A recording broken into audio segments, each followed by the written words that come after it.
vamos a conversar de los planos de estructuras. Evidentemente, estamos hablando de un grupo, una especialidad de planos que son responsabilidad específica de los ingenieros civiles, ¿no? Dentro de los cuales, evidentemente, se requiere que tengan conocimientos sobre materia estructural, ¿verdad? Ya, el grado de especialidad ya depende del tipo de infraestructura, ¿no? Como siempre, partimos de nuestra base normativa. ¿Qué contienen los planos? En este caso, estructuras, me lo dice el artículo 12 de la norma G020. En resumen, están los planos de cimentación con referencia al estudio de suelos.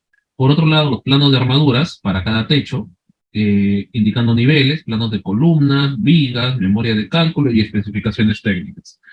¿Qué tipo de especificaciones técnicas vamos a colocar? Sobre la calidad de los materiales, ¿no? Dígase el tipo de concreto, el tipo de ladrillo, las características del acero, entre otras cosas. Es decir, en resumen, las especificaciones son, o estamos considerando las especificaciones como una serie de anotaciones que van a evitar que me den un producto de menor calidad a la que estoy considerando para mi diseño, ¿no? Y cuando hablamos de calidad, recuerden que es un tema relativo, ¿no? No tiene que ver necesariamente con que sea más resistente, más grande, más robusto, más pesado, más caro, que es por su ubicación geográfica, no, sino en función de un valor específico que yo necesito, ¿no? Depende del caso.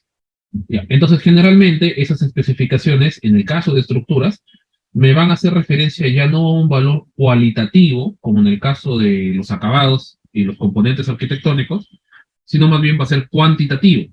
Entonces, por ejemplo, yo puedo pedir, ya, yo quiero un acero de refuerzo de 4.200 kilos de fluencia, eh, o grado 60 también, por ejemplo, ¿no? Ya, ¿qué significa esto? En el primer caso, la capacidad del esfuerzo de tracción que va a generar la barra de acero, y en el segundo caso, un estándar normativo que debe cumplir. Valga saber, por ejemplo, que en el Perú nosotros tenemos acceso a dos tipos de acero estructural, bueno, acero corrugado, mejor dicho, acero de construcción. Por un lado, el grado 60, o el que cumple la norma A60 en todo caso, que tiene una capacidad de resistencia a la tracción de 4.200, que es el más utilizado, el que por lo general se utiliza en estructuras, perdón, el que se utiliza en estructuras, y por lo general el que se utiliza para todo lo que tiene que ver con cálculos y elementos constructivos. Pero por otro lado también tenemos un acero denominado de grado 50 que tiene una capacidad de 2.800 kilos, que no es recomendable para componentes estructurales, pero sí para elementos constructivos. Eso significa que se puede usar en estructuras secundarias, componentes menores, podemos utilizarlo, por ejemplo, eh, para armado de sardineles o pequeños muretes de contención que no tienen una gran carga, una gran compromiso estructural, entre otras cosas. Y en resumen, se entiende que ese acero de 2800 es de menor calidad en el sentido de la resistencia, a un menor costo, por supuesto. Bien, ahora, también acá vamos a diferenciar que ya vamos a hablar de manera intrínseca de los planos de obra, de los planos de ejecución, porque también, al igual que con arquitectura, con los anteproyectos, acá también se suelen realizar planos esquemáticos con el fin de analizar, de revisar, pero ese trabajo de oficina. La diferencia entre el anteproyecto arquitectónico y el, entre comillas, anteproyecto de estructuras, es que el de estructuras no necesitamos presentarlo a ninguna entidad, porque se da por sentado que los planos de obra cumplen los requerimientos constructivos, ¿ya? Pero ¿a qué quiero llegar? No confundamos, entonces, en el documento, el tipo de plano que yo genero para revisión, ¿no? Para análisis, que el plano que yo utilizo para ejecución, ¿ya? Son cosas diferentes, ¿ya? Si bien es cierto, estamos hablando del mismo proyecto, ¿no? Pero tener cuidado, ¿ya? Bien. Ahora bien, vamos a hablar un poquito cómo funcionan los sistemas de techos, ¿ya? En el caso, yo sé que se construye de abajo para arriba, pero en este caso, nosotros analizamos, diseñamos la estructura de arriba para abajo, ¿no? En este caso vamos a empezar por las cubiertas. Entonces acá primero podemos imaginarnos, para entender cómo funciona el asunto, que voy a colocar una pequeña membrana, un pedazo de cartón, y ahí está, un pedazo de cartón, voy a colocar sobre dos pequeños apoyos. ¿Qué le va a pasar al cartón cuando empiece a ejercerse una fuerza vertical, una carga? Por ejemplo, le pongo un elemento encima que por efecto de la gravedad lo va a traer hacia abajo. ¿Qué le va a pasar a ese pobre cartoncito? Tiene razón, van a generar esfuerzos en los apoyos, al centro, una contraflecha, van a pasar muchas cosas. Pero específicamente ahorita lo que nos interesa es que se deforma al centro, se dobla, se arquea. Esto no es inherente solo a las cubiertas, a los losas, también pasa en las vigas y pasa en las columnas, ¿ya? Pero por otros procesos. A ver, una posible solución. Voy a agarrar esta plaquita y la voy a poner de pie. Es decir, este elemento que es bastante ancho y de poco espesor, lo voy a girar para que sea más bien muy, muy alto. Ahí le estoy recortando un poquito para que se entienda el dibujo. Muy, muy alto, pero de gran espesor. Ahora, pregunta. Al tener mayor espesor, mayor altura, perdón, al tener mayor altura, pregunta, ¿el elemento se deformará? La respuesta es sí. Sí se deforma, pero mucho menos, ¿verdad? Mucho menos. Casi imperceptible, ya si quieren, pero es muchísimo menos. De hecho, el otro ejemplo es una exageración, ¿no? ¿No? De la deformación son milímetros a veces, ¿no? Ya que se deforma un centímetro ya es para que tengan miedo. Bueno, pero sí, en efecto sí se va a deformar un poquito, no tanto, pero se va a deformar.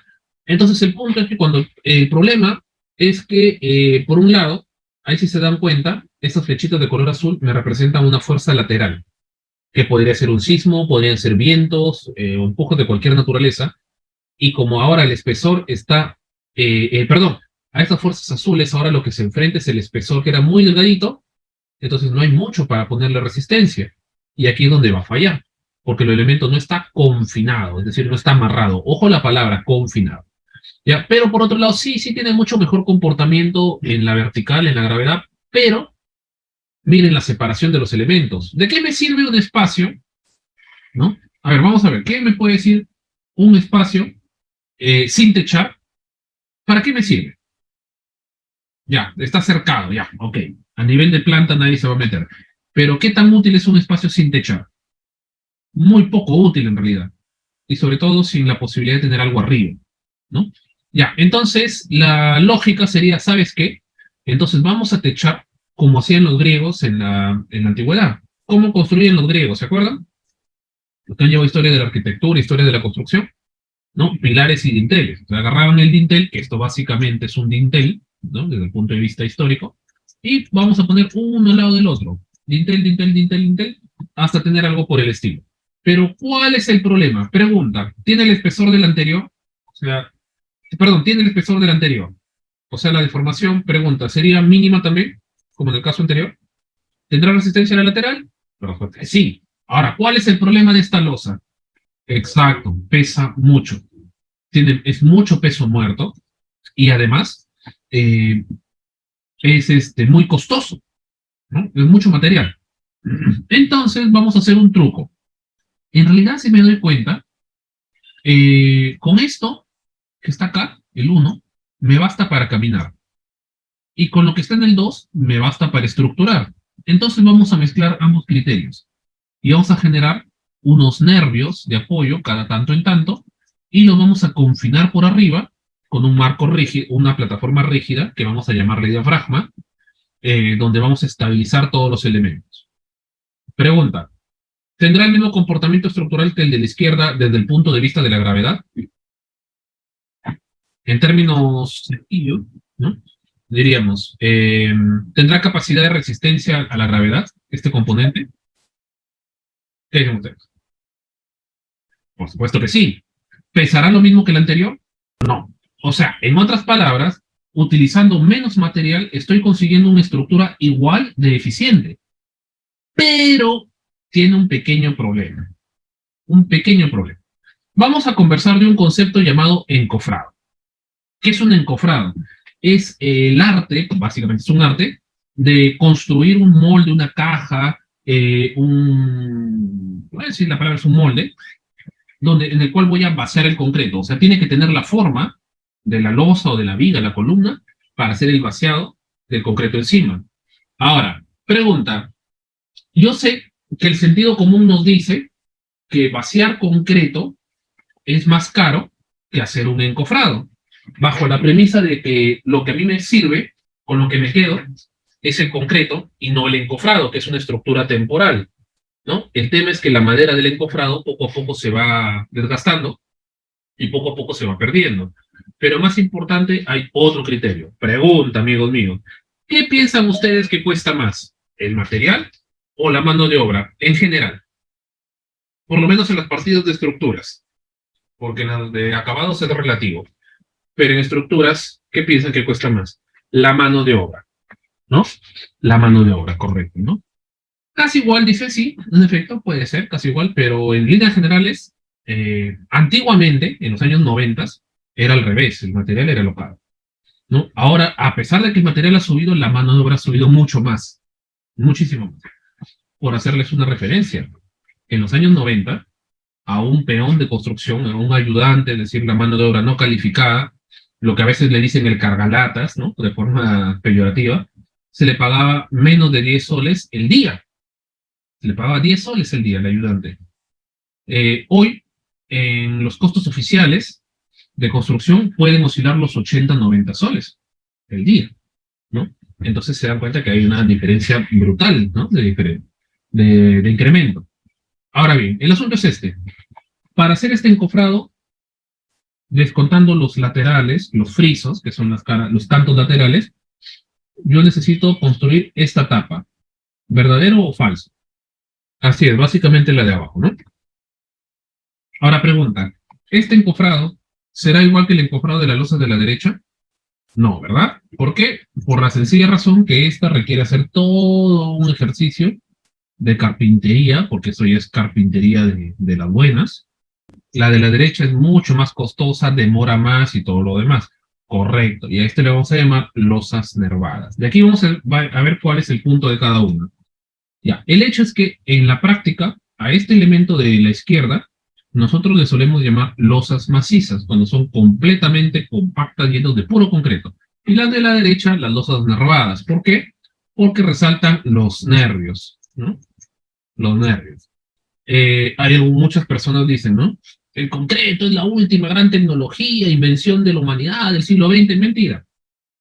Mentira, en realidad el cemento es un material relativamente nuevo, el cemento Portland. Se crea en 1914 y se patenta en la ciudad de Portland, en Inglaterra. Pero estos dos principios constructivos ya datan desde Grecia y datan desde del periodo gótico. Según este esquema, mi losa nervada es lo máximo. O sea, súper liviana, súper ligera y todo lo demás. Pero es muy costosa. Y aunque no lo crean, hacer una losa nervada es más costosa que la losa maciza, a pesar de que utiliza menos material. O el esfuerzo de la mano de obra.